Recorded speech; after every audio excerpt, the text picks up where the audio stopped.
کہ اللہ تعالی نے اس طرح کا حکم دیا کہ کافروں سے دوستی نہ کرو، یہاں تک فرما دیا لا تتخذوا آباءکم وابناءکم اولیاء ان استحبوا الکفر علی الایمان۔ اگر تمہارے باپ دادا اور تمہاری اولادیں کفر کو ایمان کے مقابلے میں پسند کریں تو پھر ان سے کسی قسم کی دوستی اور تعلق نہ رکھو۔ اب مجھے بتاؤ، آدمیوں کے رشتے میں باپ دادا اور اولاد سے زیادہ گمبھیر اور قریب اور مضبوط کون سا رشتہ ہوتا ہے؟ دوستانہ روزانہ بنتا بگڑتا ہے، اور وہ بھی صرف بولیوں اور آدمی کی حاجتوں اور ضرورتوں کی بنیاد پر دوستیاں ہوتی، مگر خون کا رشتہ جتنے بھی رشتے ہیں ان میں سب سے قریب کا رشتہ اوپر دیکھو تو باپ کا ہے، نیچے دیکھو تو اولاد کا ہے، مگر ان رشتوں کو بھی ٹھکرا دو اگر یہ کفر کو ایمان کے مقابلے میں زیادہ پسند کرے۔ قرآن میں فرمایا، اللہ تعالی فرماتا ہے لا تقعد بعد الذکری مع القوم الظالمین، ظالم قوم کے ساتھ تم اٹھک بیٹھک نہ کرو۔ دوستی تو بڑی چیز ہے، اور وعدے مثال بھی ان کے ساتھ اٹھک بیٹھک کی بھی اجازت نہیں، تو ہزاروں مثالیں اس کی دنیا میں ملتی ہیں۔ اس لیے فرمایا قرآن نے تنبیہ کر کے وَإِمَّا يُنْسِيَنَّكَ الشَّيْطَانُ وَإِمَّا يُنْسِيَنَّكَ الشَّيْطَانُ فَلَا تَقْعُدْ بَعْدَ الذِّكْرَىٰ مَعَ الْقَوْمِ الظَّالِمِينَ۔ اگر شیطان نے تجھے غفلت میں ڈال دیا ہے تو جب بتا دیا جا رہا ہے تو آپ ظالموں کے ساتھ اٹھک بیٹھک نہ رکھو۔ کیا مطلب؟ اٹھک بیٹھک کرنے والا شیطان کے شکنجے میں آ گیا، جبھی اٹھک بیٹھک کرو۔ اگر شیطان نے تجھے غفلت میں ڈال کر بلاوے میں بہکاوے میں لا کر ان کے ساتھ اٹھک بیٹھک میں مبتلا کر دیا ہے تو جب اللہ کی طرف سے تجھے ذکر اور نصیحت دے دی گئی تو اب ان سے سارے تعلقات کاٹ، ان کے قریب نہ جاؤ۔ یہ اجنہ اور شیاطین کو بھگانے کے لیے بڑا کام کیا کرتا ہے، اجنہ اور شیاطین کو بھگانے کے لیے بڑا کام کیا کرتا ہے۔ اب آپ سوچیں کہ شیخ عبدالحق محدث دہلوی جیسا محدث ولی کامل جب وہ یہ کہتا ہے کہ مخدوم پاک کے نام میں اللہ تبارک و تعالیٰ نے یہ برکتیں عطا فرمائی ہے، تو جس کے نام کی برکتوں کا یہ عالم ہے تو اس کی ذات کی برکتوں کا عالم کیا ہوگا؟ یہ مخدوم اشرف جہانگیر سمنانی رضی اللہ تبارک و تعالیٰ ہے۔ آپ کا خاندانی جو تعلق ہے وہ حضرت امام حسین رضی اللہ تبارک و تعالیٰ کے خاندان سے آپ تعلق رکھتے ہیں، اور آپ کے خاندان میں یعنی آبا و اجداد میں کئی صدیوں تک حکومت رہی، سلطنت رہی، اور آپ کے والد ماجد حضرت سید ابراہیم رحمۃ اللہ تعالیٰ علیہ جو اپنے زمانے کے بادشاہ بھی تھے، اور بادشاہ ہونے کے ساتھ ساتھ اپنے زمانے کے ایسے صوفی اور دینداری سے تعلق رکھنے والے تھے کہ آپ کے والد کے حوالے سے کتابوں میں یہ ملتا ہے کہ آپ اپنے زمانے میں تقریباً 2000 ادارے اپنے خرچ سے چلایا کرتے تھے، 2000 مدرسے اپنی جیب خاص سے اس کو چلایا کرتے تھے، اور آپ اپنے زمانے کے صوفی بھی ہیں، عدل و انصاف کے ساتھ آپ حکومت فرماتے تھے، لیکن آپ کے لیے ایک پریشانی کی وجہ یہ تھی کہ آپ کے خاندان میں یعنی آپ کی نسل میں لڑکوں کی پیدائش نہیں ہوتی تھی، لڑکیاں پیدا ہوتی تھی، اور آپ کے دل کے اندر ایک فکر تھی اپنی نسل کو آگے بڑھانے کے بارے میں، اور آپ یہ سوچتے تھے کہ اگر لڑکے کی پیدائش ہو جائے تو یہ حکومت کے کام جو ہے وہ آگے لڑکے کے حوالے کیے جائیں۔ ایک مرتبہ آپ سوئے ہوئے تھے اور خواب میں نبی اکرم نور مجسم رحمت عالم صلی اللہ تعالیٰ علیہ وسلم تشریف لائے،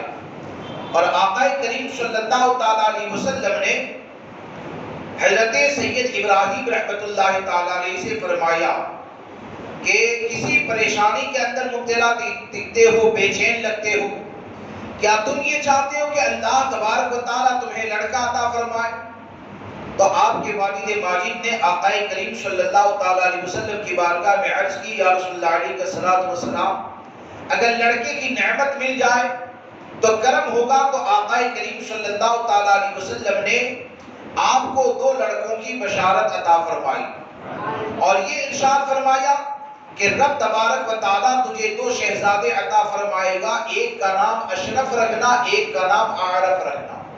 ایک کا نام اشرف رکھنا، ایک کا نام اعرف رکھنا۔ اور آپ کی سوانے میں یہ ملتا ہے کہ جیسے ہی آپ کو خواب میں یہ بشارت دی گئی، جیسے ہی آپ کو خواب میں یہ بشارت دی گئی، آپ کے محل وغیرہ کو سجا دیا گیا، صدقہ خیرات کرنا، بلکہ یہ کہ پیدائش سے پہلے مخدوم اشرف سمنانی کے والد ماجد کا یہ خواب پورے علاقے میں مشہور ہو جاتا ہے کہ ان قریب اب ان کے خاندان میں لڑکے کی پیدائش ہونے والی ہے۔ تو اس سے کیا یہ سمجھ میں نہیں آتا ہے کہ مخدوم پاک رضی اللہ تبارک و تعالیٰ اور ان کے والد کا جو معاملہ تھا وہ ذات مصطفیٰ، علم غیب مصطفیٰ اور آقا کریم صلی اللہ تعالیٰ علیہ وسلم جو فرما دیں اس چیز کے بارے میں اتنا یقین کامل رکھتے تھے کہ ابھی حمل کے آثار یہ ظاہر نہیں ہوتے ہیں، اور ظاہر ہونے سے پہلے محل کو سجا دیا جاتا ہے، ظاہر ہونے سے پہلے شہر میں اعلان کر دیا جاتا ہے۔ آخر یہ اعلان کیوں کر دیا جاتا ہے؟ کیونکہ مخدوم پاک کے والد ماجد اس چیز کو جانتے تھے کہ آقا کریم صلی اللہ تعالیٰ علیہ وسلم کی ذات وہ ہے کہ ان کی زبان مبارکہ سے جب نکل گیا کہ رب تبارک و تعالیٰ تمہیں لڑکا عطا فرمائے گا، تو ہمارے آقا نے جو فرمایا وہ ہو کر ہی رہے گا۔ اور اسی عقیدے کی ترجمانی امام احمد رضا فاضل بریلوی رضی اللہ تبارک و تعالیٰ فرماتے ہیں کہ وہ زبان جس کو سب کن کی کنجی کہے اس کی نافذ حکومت پہ لاکھوں سلام۔ اور دوسری بات یہ کہ آج جس طرح کہہ دیا جاتا ہے، مخدوم اشرف جہانگیر سمنانی رضی اللہ تبارک و تعالیٰ کی سوانح حیات کو اگر آپ پڑھیں اور آپ کی زندگی کے جو معاملات ہیں، بشارتیں ہیں، اور بالکل معتبر کتابوں کے ذریعے لطائف اشرفی میں آپ دیکھیں کہ آپ کے زمانے کے بہت قریب لکھی گئی ہے، تو آپ کو یہ سمجھ میں آئے گا کہ اہل سنت و جماعت کا تعلق الحمدللہ اپنے بزرگوں سے ایسا ہے کہ 1400 سال میں جتنے بھی بزرگان دین گزرے ہیں سب کا عقیدہ وہی تھا جسے آج اہل سنت و جماعت کہا جاتا ہے، کہ آپ کے وہاں جب لڑکوں کی پیدائش کے حوالے سے آقا کریم صلی اللہ تعالیٰ علیہ وسلم نے بشارت عطا فرمائی، تو آج لوگ تعجب یہ کرتے ہیں کہ کیا بہت سے جو سڑے ہوئے بدعقیدہ دیوبندی وہابیت سے تعلق رکھنے والے ہوتے ہیں، تو کوئی بندہ اگر اجمیر شریف چلا جائے اور یہ کہے کہ سرکار غریب نواز نے مجھے فلاں نعمت عطا فرمائی، مخدوم پاک اگر چلا جائے اور کہیں کہ مخدوم پاک نے مجھے یہ نعمت عطا فرمائی، تو سیدھے فتویٰ یہ لگاتے ہیں کہ یہ تو مشرک ہو گیا، یہ تو شرک ہو گیا۔ حالانکہ ہمارا عقیدہ اللہ کے علاوہ کسی سے بھی ہم مانگتے ہیں تو ہمارا عقیدہ یہ ہے کہ اولیاء کرام اور انبیاء کرام کی بارگاہوں سے جو نعمت ملتی ہے وہ اللہ کی عطا سے ملا کرتی ہے، ورنہ یہ کہ اگر اس طرح اگر شرک کا حکم لگا دیا جائے تو آپ دیکھیں کہ کورونا کا معاملہ چلا، بیمار ہوئے تو ہزاروں تبلیغی جماعت والے یہ کہتے تھے کہ فلاں ڈاکٹر کے پاس چلے جاؤ، اس ڈاکٹر نے مجھے اچھا کر دیا۔ حالانکہ ہمارا عقیدہ کیا ہے؟ شفا دینے والی ذات اللہ کی ہے۔ بخار کی اگر گولی کو دے دیا جائے تو یہ کہتے ہیں یہ گولی کھائی میں اچھا ہو گیا۔ یہ گولی اب کس نے بنائی، اس میں کیا ڈالا ہے، اور بنانے والا کون ہے، یہ کچھ بھی نہیں دیکھا۔ یعنی ایک گولی کو اٹھا کر وہ یہ کہیں کہ گولی نے مجھے اچھا کر دیا تو وہ مومن رہتا ہے، اور ہم یہ کہیں کہ اللہ کی عطا سے غریب نواز نے مجھے اچھا کر دیا تو ہم مشرک ہو جاتے ہیں۔ ارے کم سے کم اتنا سوچیں کہ تمہاری نظر میں ایک ڈاکٹر کی جو حیثیت ہوتی ہے، ایک گولی کی جو حیثیت ہوتی ہے، کیا اللہ کے محبوب بندوں کا اتنا بھی مقام اور مرتبہ نہیں ہوتا ہے؟ اس بات کو یاد رکھے چلیں کہ مخدوم پاک رضی اللہ تبارک و تعالیٰ کے والد ماجد نے آقا کریم صلی اللہ تعالیٰ علیہ وسلم کی بارگاہ میں درخواست رکھ کے گویا کہ اس بات کا اعلان فرما دیا کہ قیامت تک کے مسلمان اس بات کو یاد رکھیں کہ امام الانبیاء کے حوالے سے ہمارا عقیدہ وہی ہے اور ان کا عقیدہ بھی وہی تھا جو آج امام احمد رضا نے دیا کہ یا رسول اللہ بخدا خدا کا یہی ہے در، نہیں اور کوئی مفر مقر، جو وہاں سے ہو یہی آ کے ہو، جو یہاں نہیں وہ وہاں نہیں۔ جو کچھ نعمتیں ملتی ہے وہ آقا کریم صلی اللہ تعالیٰ علیہ وسلم کی بارگاہ سے ملتی ہے، یہ تمام اسلاف کا عقیدہ رہا ہے، اور جو بھی اولیاء کرام مستقبل میں بھی آئیں گے ان کا عقیدہ بھی یہی ہوگا۔ اب آپ دیکھیں کہ مخدوم اشرف جہانگیر سمنانی رضی اللہ تبارک و تعالیٰ کی پیدائش جب ہوتی ہے تو آپ پہلی بات تو یہ کہ آپ مادرزاد اللہ کے ولی ہیں، یعنی ماں کے شکم سے ہی خلع ولایت کو لے کر تشریف لائے، ولایت کا جوڑا پہن کر ہی آپ دنیا میں تشریف لائے۔ اور دوسری چیز یہ کہ بچپن سے ہی حضرت خضر علیہ السلام نے آپ کی تربیت فرمائی بچپن سے، اور حضرت اویس قرنی رضی اللہ تبارک و تعالیٰ جن کو خیر التابعین کہا جاتا ہے، حضرت اویس قرنی رضی اللہ تبارک و تعالیٰ کی روحانیت نے بھی آپ کی تربیت فرمائی۔ 4 سال 4 مہینے اور 4 دن خانقاہوں میں یہ نظام چلتا ہے کہ بچہ جب 4 سال 4 مہینے اور 4 دن کا ہوتا ہے تو رسم بسم اللہ خوانی ہوتی ہے، مخدوم پاک کی رسم بسم اللہ خوانی ہوئی، اور 7 سال کی عمر میں آپ نے 7 قرأت کے ساتھ قرآن مقدس کو حفظ کر لیا، 7 قرأت کے ساتھ۔ آج اتنے لوگ ہم بیٹھے ہیں نا، شاید آپ لوگوں میں سے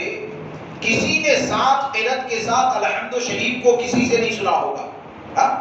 7 قرأت کے ساتھ الحمد شریف کو آپ نے نہیں سنا ہوگا کہ 7 قرأت کے ساتھ کوئی آپ کو الحمد شریف پڑھ کے بتائے، لیکن مخدوم پاک 7 سال کی عمر میں 7 قرأت کے ساتھ قرآن مقدس کو حفظ فرما لیتے ہیں۔ 14 سال کی آپ کی عمر ہوتی ہے تو 14 سال کی عمر میں آپ نے جتنے بھی ظاہری علوم ہے، کتاب و سنت کے حوالے سے، فقہ کے حوالے سے، آپ نے وہ تمام علوم کو حاصل کر لیا، اور بچپن سے ہی آپ اگرچہ محل کے اندر پیدا ہوئے لیکن یہ کہ وہاں کا ماحول بھی پاکیزہ، اور بچپن سے ہی آپ کا دل حکومت ہے، مال و دولت ہے اس کے اندر نہیں لگتا تھا۔ کئی مرتبہ آپ حضرت خضر علیہ السلام کی بارگاہ میں یہ کہہ چکے کہ مجھے ان تمام چیزوں سے دور ہونا ہے، فقیری کو اختیار کرنا ہے، پیر کامل کی تلاش میں نکلنا ہے۔ تو حضرت خضر علیہ السلام ہمیشہ آپ کو روکتے رہے اور آپ سے یہ کہا کہ وقت آنے پر تم کو ان چیز کے لیے، اس بات کے لیے بتایا جائے گا۔ آپ کی عمر تقریباً 15 سال کی ہوئی، آپ کے والد ماجد حضرت سید ابراہیم رحمۃ اللہ تعالیٰ علیہ کا وصال ہو جاتا ہے، اور حکومت آپ سنبھالتے ہیں۔ تقریباً 10 سال تک آپ نے حکومت کی، اور غالباً شب قدر کے موقع پر، یعنی 27 رمضان المبارک، یا پھر یہ کہ وہ آخری طاق راتیں جس میں شب قدر ہوتی ہے، اس میں ایک مرتبہ حضرت خضر علیہ السلام تشریف لائے اور آپ کو اس بات کا حکم دیا کہ اب وہ وقت آ چکا ہے کہ حکومت کو چھوڑ دیں، سلطنت کو چھوڑ دیں۔ آپ نے اپنی والدہ کے پاس یہ عریضہ رکھا تو آپ کی والدہ نے کہا کہ میں اسی دن کا انتظار کر رہی تھی، کیونکہ جب تم پیدا ہونے والے تھے نا تو میرے جد امجد یعنی حضرت سید احمد یزوی رحمت اللہ تعالیٰ علیہ جو اکابر اولیاء کرام میں سے ہیں، تو جب تمہاری پیدائش ہونے والی تھی تو انہوں نے خواب میں آ کر مجھے اس بات کے بارے میں بتایا تھا کہ شہزادی تمہارے یہاں جو بچہ پیدا ہونے والا ہے وہ اپنے زمانے کا آفتاب ولایت بن کر چمکے گا. وہ اپنے زمانے میں آفتاب ولایت بن کر چمکے گا، اور اس کے وجود کا مقصد یہ ہے کہ لوگوں کو فائدہ پہنچائے، خدمت خلق کرے، لوگوں کو دین کی طرف راغب کریں. تو آپ کی والدہ ماجدہ نے آپ کو اجازت دے دی، لیکن یہ کہا کہ بیٹا اب شاید ملاقات تو میدان محشر میں ہو، اس لیے میں اب یہ چاہتی ہوں کہ تم یہاں سے جب نکلو نا تو یہاں سے فقیری اختیار کر کے سب کچھ چھوڑ کر نہ نکلو، بلکہ یہاں سے جس طرح کے جنگ کے لیے جاتے ہیں سپاہیوں کے ساتھ، پورے رعب دبدبے کے ساتھ یہاں سے نکلو. تو تقریباً آپ نے 12,000 لشکریوں کو لیا، فوج کو لیا، اور آپ وہاں سے نکلتے ہیں. ایک مقام پر جانے کے بعد آپ نے فوج کو واپس روانہ کر دیا. آپ نے پھر خادموں کو بھی روانہ کر دیا، اور یہاں تک کہ اپنا گھوڑا جو تھا آخر میں بچا سفر کے لیے، مخدوم پاک رضی اللہ تبارک و تعالیٰ نے اس کو بھی کسی غریب کے حوالے کر دیا، اور اپنے پیر کامل کی تلاش میں، جن کا مزار مبارک بنگال کی سرزمین پر ہے، حضرت علاؤ الدین پنڈوی رحمۃ اللہ تعالیٰ علیہ، آپ کے پیر کامل کی تلاش میں آپ نے تقریباً 2 سال کا سفر فرمایا. کتنے سال کا؟ 2 سال کا سفر فرمایا. اور ادھر حضرت علاؤ الدین پنڈوی رحمۃ اللہ تعالیٰ علیہ خود بھی مخدوم پاک کا انتظار فرماتے تھے. یعنی جو سچا طالب ہوتا ہے، آپ فرماتے تھے کہ جس کا مجھے انتظار ہے وہ القریب آنے والا ہے. تو مخدوم اشرف جہانگیر سمنانی رضی اللہ تبارک و تعالیٰ نے دنیا کو چھوڑا. اور دنیا کو چھوڑنا اگر آج کے وقت میں آدمی سوچے نا تو 500 روپیہ چھوڑنا یہ کتنا مشکل ہوتا ہے، اس کو آدمی سوچے. اور مخدوم اشرف جہانگیر سمنانی رضی اللہ تبارک و تعالیٰ نے حکومت اور سلطنت کو چھوڑ دیا. آج تو چھوٹے سے عہدے کے لیے حلال اور حرام کی تمیز کو ختم کر دیا جاتا ہے. اور پھر مخدوم پاک نے تو دنیا کے بارے میں، یعنی دنیا سے آپ اتنی نفرت کرتے تھے، دنیا سے آپ اتنا زیادہ دور رہتے تھے کہ آپ نے ایک جگہ پر فرمایا کہ صحیح تو یہ ہے کہ محققین یہ کہتے ہیں کہ زہد اور زاہد کوئی چیز ہی نہیں ہے. آپ فرماتے ہیں یعنی زہد اور زاہد یہ ایک بہت بڑا مقام ہے، یعنی دنیا کو جو چھوڑ دیتا ہے نا تو اسے زاہد کہا جاتا ہے. لیکن مخدوم پاک کہتے ہیں کہ زاہد کا ایک مقام اور مرتبہ ہے، لیکن صوفیاء کرام کی جماعت میں جو محققین پائے جاتے ہیں وہ یہ کہتے ہیں کہ زہد اور زاہد یہ تو کسی چیز کا نام ہی نہیں ہے. ان کا کہنا یہ ہے کہ دنیا میں آخر ایسا ہے کیا کہ دنیا کے چھوڑنے والے کو زاہد کہا جائے؟ دنیا کو چھوڑنے میں کمال کون سا پایا جاتا ہے کہ جس کی بنیاد پر اسے زاہد کہا جائے؟ تو آپ فرماتے ہیں کہ دنیا کو چھوڑنا کوئی کمال ہی نہیں ہے، اور زاہد کسی چیز کا نام ہی نہیں ہے. بہرکیف سرکار سیدنا مخدوم اشرف جہانگیر سمنانی رضی اللہ تبارک و تعالیٰ سفر کرتے کرتے بہار شریف کی سرزمین کے اوپر پہنچے، اور اس وقت حضرت شیخ شرف الدین یحییٰ منیری رحمۃ اللہ تعالیٰ علیہ، جن کا گروہ صوفیہ میں ایک بڑا نام ہے، گروہ صوفیہ میں، بلکہ تصوف میں آپ تحریروں کو اگر دیکھیں گے تو ہندوستان کی سرزمین پر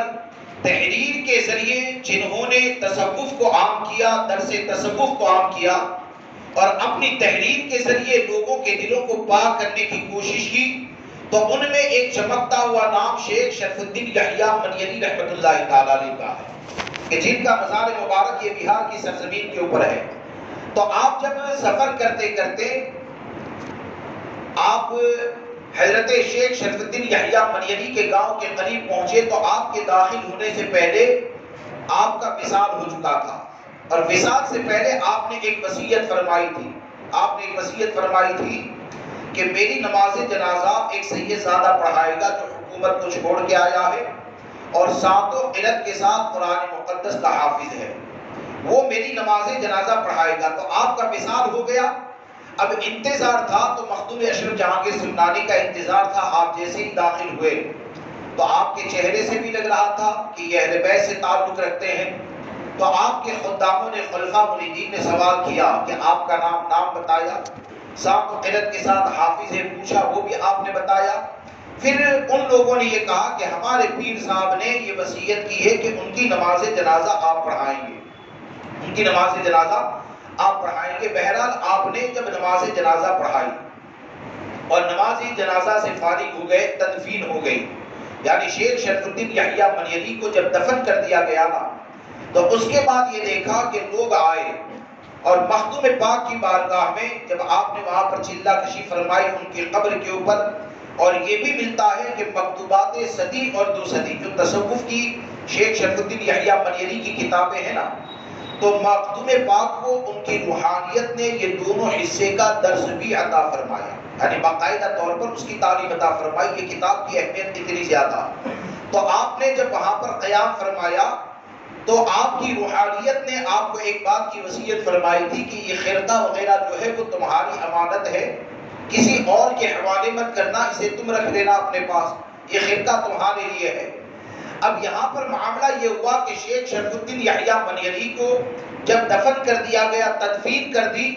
تو بار بار یہ معاملہ ہوتا تھا کہ آپ اپنے ہاتھ کو قبر انور سے باہر نکال دیتے تھے، اور ایسے ہاتھ ہیں جیسے کچھ سوال کر رہے ہیں۔ اب وہاں پر جتنے بھی آپ کے مریدین معتقدین وغیرہ تھے وہ پریشان ہو چکے تھے کہ بار بار ہاتھ کو قبر انور کے اندر داخل کیا گیا، بند کیا گیا، مٹی رکھی گئی، لیکن پھر تھوڑی دیر کے بعد یہ ہو جاتا کہ وہ ہاتھ ایسے ہی باہر نکل آتا تھا۔ آخر میں کسی کو کچھ یاد نہیں آیا تو مخدوم اشرف جہانگیر سمنانی رضی اللہ تبارک و تعالیٰ کے پاس پہنچے اور ان سے کہا کہ حضرت اس مسئلے کو آپ حل فرمائیں کہ حضرت کا ہاتھ نکلتا ہے اور ایسا لگتا ہے جیسے کہ کسی چیز کے بارے میں سوال کر رہے ہیں۔ تو مخدوم اشرف جہانگیر سمنانی نے فرمایا کہ شاید حضرت نے کسی ٹوپی کے حوالے سے تم لوگوں کو وصیت کی تھی کہ رجال الغیب کی عطا کردہ جو ٹوپی ہے نا، اس کو میری قبر میں میرے ساتھ رکھ دینا، شاید تم رکھنا بھول گئے ہو۔ فوراً ان کو یاد آتا ہے کہ حضرت نے یہ وصیت فرمائی تھی۔ جیسے ہی ان کے ہاتھ میں ٹوپی کو رکھا گیا، وہ اپنا ہاتھ قبر انور کے اندر واپس لے لیتے ہیں۔ اب اس سے کیا سمجھ میں آتا ہے کہ مریدین کو یاد نہیں آتا ہے، خلفاء کو یاد نہیں آتا ہے۔ اب جس وقت شیخ شرف الدین یحییٰ منیری نے وصیت فرمائی تھی تو مخدوم پاک تو وہاں پر تھے نہیں، اور اس کے بعد بھی مخدوم اشرف جہانگیر سمنانی نے جان لیا، تو کیا اس سے یہ سمجھ میں نہیں آتا ہے کہ ہمارے آقا صلی اللہ تعالیٰ علیہ وسلم کو اللہ تبارک و تعالیٰ نے علم ما کان و ما یکون عطا فرمایا ہے۔ علم غیب کے معاملے میں ہمارے آقا صلی اللہ تعالیٰ علیہ وسلم کو اتنا بڑا مقام اور مرتبہ حاصل ہے کہ وہ اپنی امت کے اولیاء میں جسے چاہے جتنا چاہے علم غیب بھی عطا فرماتے ہیں، اور یہ بارگاہ مصطفیٰ سے جو کچھ بھی علم مخدوم پاک کو دیا جاتا ہے تو یہ مخدوم پاک کا حضور کی عطا سے یہ علم غیب ہے کہ وہاں پر نہ ہونے کے باوجود بھی صاحب مزار نے کون سی وصیت کی ہے، اللہ و رسول کی عطا سے مخدوم پاک اسے جانتے ہیں اور اسے جانتے ہیں۔ اور اس وقت کسی نے یہ نہیں کہا مخدوم پاک کے حوالے سے کہ تم یہ غیب کی خبریں دے رہے ہو تو تم تو مشرک ہو گئے، کیوں نہیں کہا؟ سب کا معاملہ یہ تھا کہ جتنے بھی اسلاف گزرے ہیں سب کا عقیدہ یہی تھا کہ اللہ کے ولی بھی اللہ و رسول کی عطا سے غیب کی خبریں جانا کرتے ہیں۔ اور بعد میں جو خرقہ کا جو فیصلہ ہوا نا، اس بات کو یاد رکھ کے چلے کہ اس نے تو تمام مسائل کو حل فرما دیا کہ خرقہ کا فیصلہ ہوا۔ مخدوم پاک رضی اللہ تبارک و تعالیٰ نے ان لوگوں سے کہا کہ حضرت کی قبر انور پر میں نے چلہ کشی کی اور حضرت کی روحانیت نے مجھے یہ وصیت کی ہے کہ خرقہ جو ہے وہ تم اپنے پاس رکھ لینا، میری طرف سے یہ تم کو دیا جاتا ہے، یہ امانت تمہارے لیے ہے۔ تو ظاہر سی بات ہے کہ جب پیر کے تبرک کو دینے کی بات آئے تو آدمی جلدی اس کے لیے تیار نہیں ہوتا ہے۔ اب وہاں پر ہو گیا اختلاف اور کوئی بھی مخدوم اشرف جہانگیر سمنانی کے حوالے کرنے کے لیے تیار نہیں ہوتا ہے۔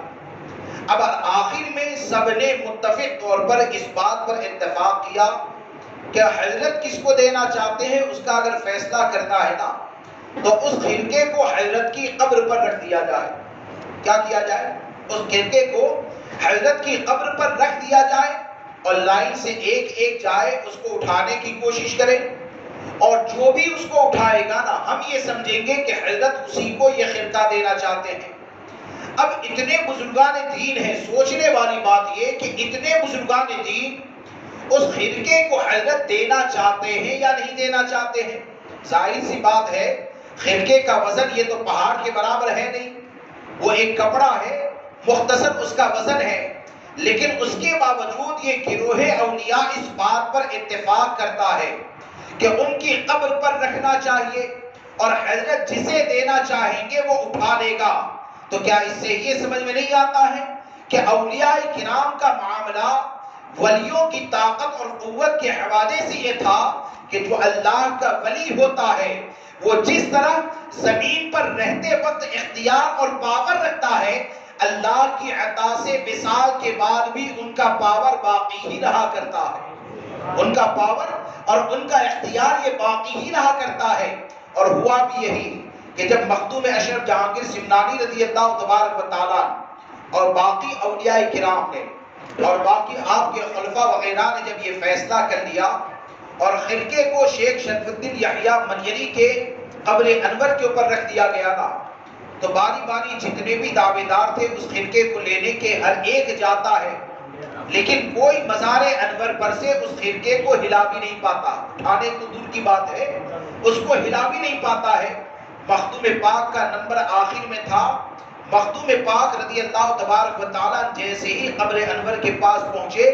آپ نے ہاتھ لگایا، آسانی کے ساتھ خرقے کو اٹھا لیتے ہیں اور اس کو پہن کر پھر آپ اپنی منزل کی طرف روانہ ہو جاتے ہیں۔ تو یہ تمام واقعات کیا بتاتے ہیں؟ یہ ہم کو یہ بتاتے ہیں کہ بزرگان دین سے اگر اپنی نسبتوں کو مضبوط رکھنا ہے اور ہم یہ چاہتے ہیں کہ بزرگان دین کے فیض و برکات حاصل ہو تو اس کو حاصل کرنے کے لیے سب سے بنیادی شرط یہ ہے کہ متسلم سنی بنے، عقیدے میں مضبوط بنے، اور اس بات کو یاد رکھے چلیں کہ یہ وہ لوگ ہیں کہ اللہ رسول کی محبت میں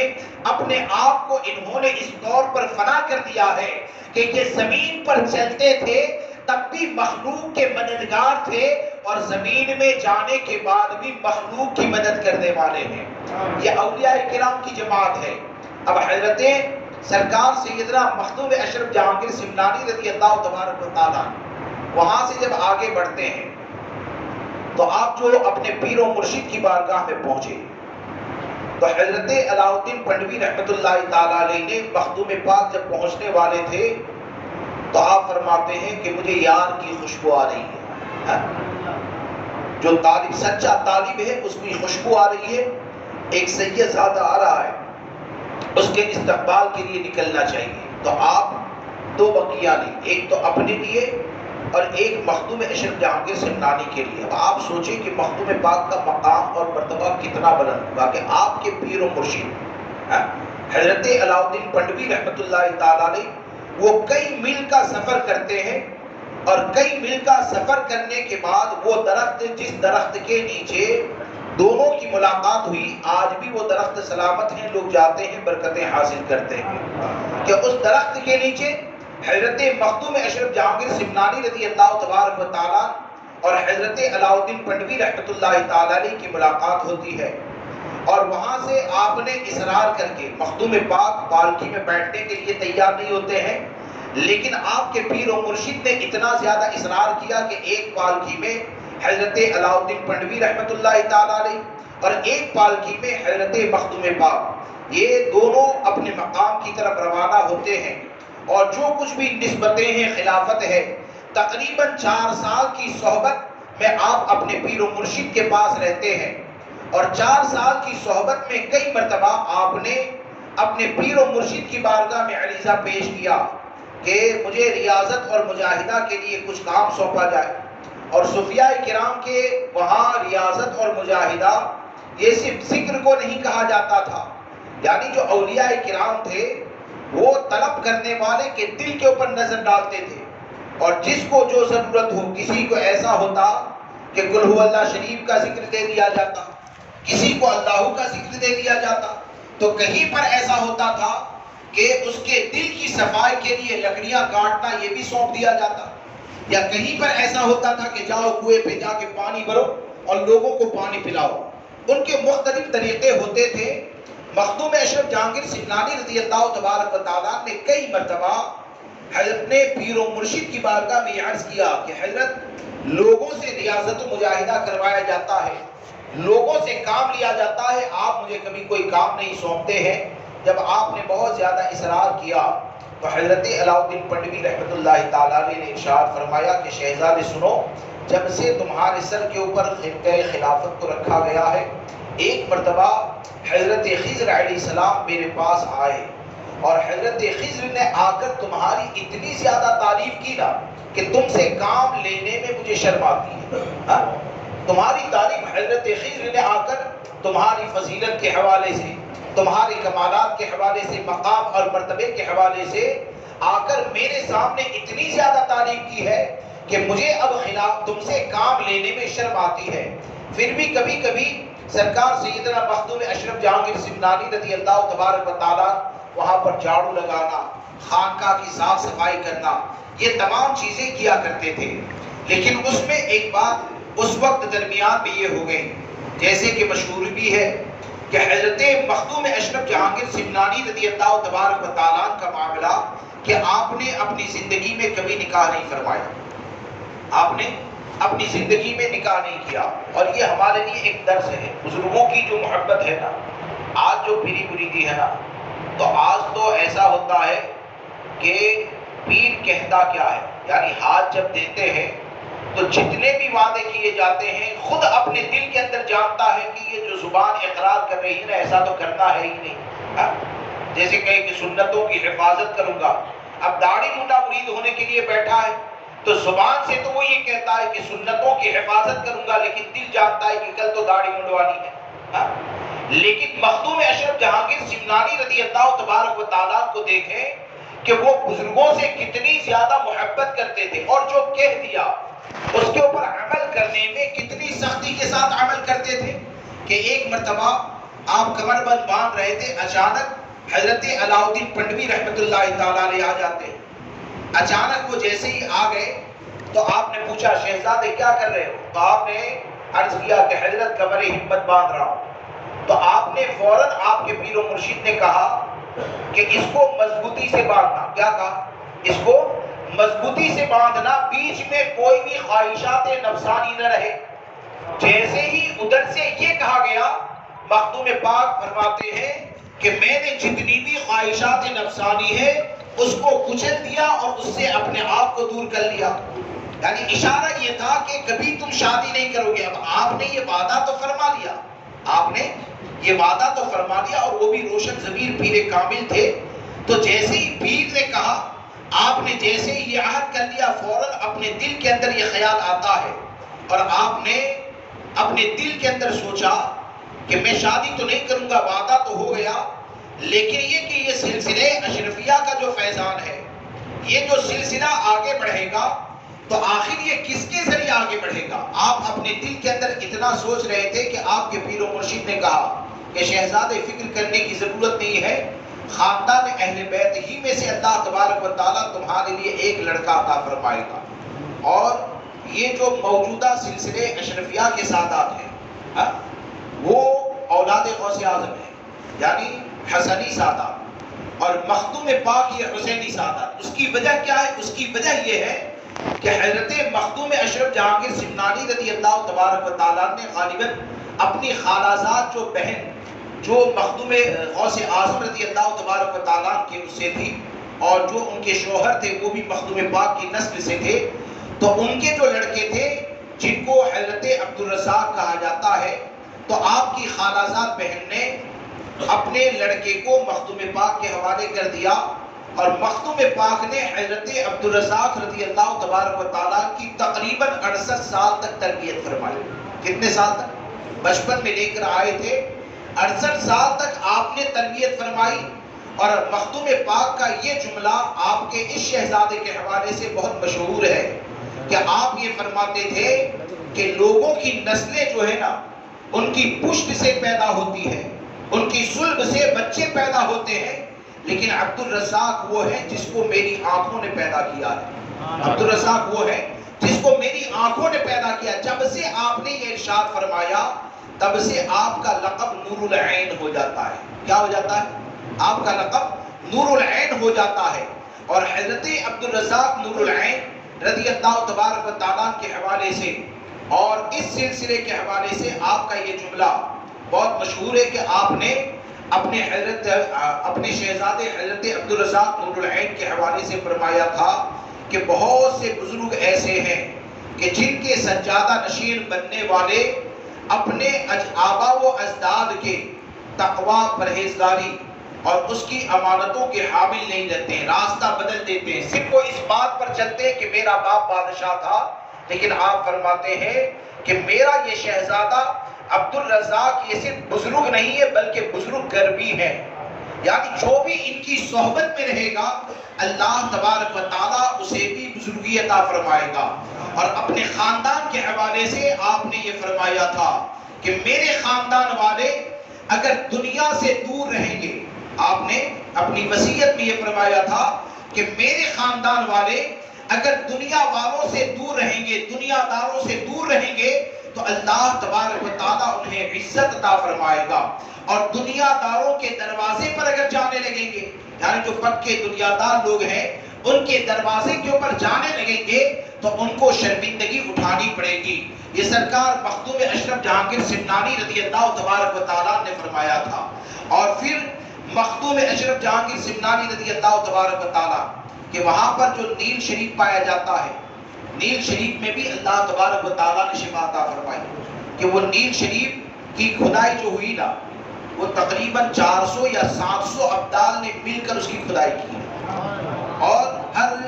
جب بھی فاورہ اس پر مارا جاتا تھا نا تو ہر ضرب کے اوپر لا الہ الا اللہ پڑھا جاتا تھا، اور اس کے اندر مخدوم پاک نے 7 مرتبہ آب زمزم شریف کو ڈالا ہے، اور وہ پانی میں اللہ تبارک و تعالیٰ نے وہ تاثیر عطا فرمائے۔ آج بھی اس کی برکتیں یہ ہیں کہ بیمار کے لیے، عاصم زدہ کے لیے وہ پانی شفا کا کام کیا کرتا ہے، وہ پانی شفا کا کام کیا کرتا ہے۔ بلکہ آپ کا معاملہ تو یہ ہے کہ آج بھی سرکار سیدنا مخدوم اشرف جہانگیر سمنانی رضی اللہ تبارک و تعالیٰ کی بارگاہ روحانی علاج کے لیے ہندوستان میں وہ حیثیت رکھتی ہے کہ آپ کے مزار مبارک پر، یعنی آپ کی چوکھٹ کے اوپر اگر 41 دن تک دیانت داری کے ساتھ چراغ کو اگر جلا دیا جائے، اور وہ وہاں پر جلایا ہوا چراغ اگر آپ دنیا کے کسی بھی کونے میں لے جاؤ، اور آپ کے گھر میں جنات اور شیاطین کی اگر پریشانی ہے نا، اور 40 دن تک اس کو جلاؤ گے تو انشاءاللہ عز و جل مخدوم پاک کا وہ فیضان ہوگا کہ اللہ تبارک و تعالیٰ جنات اور شیاطین سے آزادی عطا فرمائے گا۔ اور یہ بزرگوں سے چلا رہا ہے، ایسا نہیں کہ ہم کریں گے تو یہ کوئی نیا ہے، یہ پہلے سے یہ چیز چلی آ رہی ہے کہ اللہ تبارک و تعالیٰ نے آپ کی بارگاہ کو اگر یہ کہا جائے کہ دار الشفا بنایا ہے تو کوئی مبالغہ نہیں ہے، بلکہ حقیقت یہ ہے کہ اللہ کی عطا سے آج بھی کی چھوچا مقدسہ اور آپ کی بارگاہ ایسی دار الشفا ہے کہ بڑی بڑی پریشانیوں کا حل جہاں پر دنیا کے ڈاکٹر یا سائنسدان نہیں کر پاتے ہیں، اگر مخدوم پاک کی نظر کرم ہو جائے تو آج بھی اللہ تبارک و تعالیٰ مخدوم پاک کے صدقے انہیں شفا عطا فرماتا ہے۔ یہ سرکار سیدنا مخدوم اشرف جہانگیر سمنانی رضی اللہ تبارک و تعالیٰ ہے، آپ کے ذریعے اللہ تبارک و تعالیٰ نے بے شمار لوگوں کو ایمان کی دولت عطا فرمائی۔ اور آپ کا جو روزہ مبارک ہے، آپ کا جو روزہ مبارک ہے، میں نے تو جہاں تک پڑھا، یعنی کسی اور مزار کے بارے میں یہ چیز پڑھنے میں نہیں آئی، لیکن مخدوم پاک رضی اللہ تبارک و تعالیٰ کا روزہ مبارکہ وہ ہے کہ مخدوم اشرف جہانگیر سمنانی رضی اللہ تبارک و تعالیٰ نے اپنی حیات ظاہری میں ابھی اپنا مزار بنوایا تھا۔ یہ روزہ اپنی حیات ظاہری میں بنوایا تھا، 12 سال تک کام چلا تھا،